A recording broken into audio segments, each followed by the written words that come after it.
Hello बच्चों, let's read the question. The question says explain the role played by advertisements in creating new consumers for the British products. Question में हमसे पूछा गया है, हमें बताना है कि किस तरह से एडवर्टीजमेंट्स ने हेल्प की नए कंज्यूमर्स को बनाने के लिए, ब्रिटिश प्रोडक्ट्स की सेल को बढ़ाने के लिए किस तरह से नए कंज्यूमर्स जो हैं वो क्रिएट हुए, उन्होंने एडवर्टीजमेंट्स को देखा और वो इम्प्रेस हुए ब्रिटिश प्रोडक्ट्स को खरीदने लगे। तो उसके बारे में हमें बताना है। आंसर पढ़ते हैं। Answer says advertisements makes products appear desirable and necessary. देखिए, एडवर्टीजमेंट्स जो होती है ये क्या करती है, किसी भी प्रोडक्ट को हमारे सामने कैसे दिखाती है कि ये हमारे लिए बहुत ज़रूरी है, डिज़ायरेबल है और ये हमारी एक ज़रूरत है, ये हमारे पास ज़रूर होना चाहिए। So advertisements, labelling and calendars were used to popularize the products by both the Indian and British manufacturers. अब इंडियन और ब्रिटिश मैन्युफैक्चरर्स क्या कर रहे थे, फैक्ट्री ऑनर्स क्या कर रहे थे, एडवर्टीजमेंट्स को, लेबलिंग को और कैलेंडर्स को यूज़ कर रहे थे ताकि वो अपने प्रोडक्ट्स को पॉपुलर बना सके लोगों के बीच में। They were use to expand the market. ठीक है, एडवर्टीजमेंट्स क्यों यूज़ हो रही थी, ताकि मार्केट में को ज़्यादा जो है एक्सपेंड किया जा सके, उनकी मार्केट, जो प्रोडक्ट्स की मार्केट है वो बढ़ सके।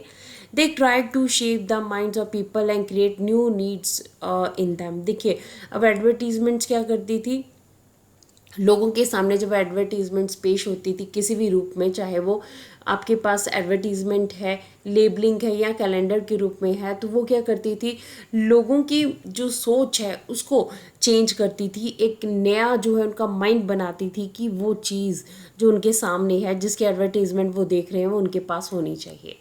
अब जैसे यहाँ पे हम देखें तो ब्रिटिश गुड्स, हमारे पास ग्राइव वाटर है, तो ग्राइव वाटर की एडवर्टीजमेंट कैसे की जा रही है, इंडियन जो हमारे पास गॉड और गॉडेसेस है उनको यूज़ किया जा रहा था दिखाने के लिए कि जो ब्रिटिश गुड्स हैं वो काफ़ी प्योर हैं और उनको यूज़ करना चाहिए। सो एडवर्टीजमेंट जो हैं they played an important role from the beginning to the industrial age for developing a new consumer culture.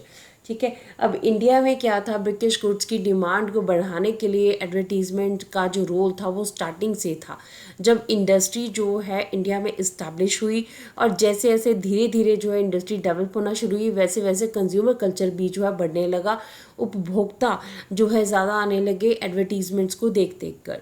So when Manchester goods came to India, they were labeled with the made in Manchester to show the quality of the products. देखिए, Manchester से Britain की जब goods जो हैं, चीज़ें जो हैं India में आने लगी, तो उस टाइम के ऊपर उनके ऊपर लेबलिंग होती थी मेड इन मैनचेस्टर की, वो मैनचेस्टर की बनी हुई है।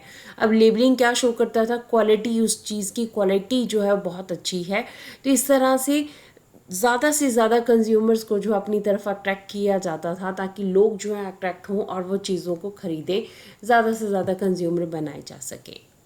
So this is the answer of the question. Hope so you understood the question as well as the answer. Thank you.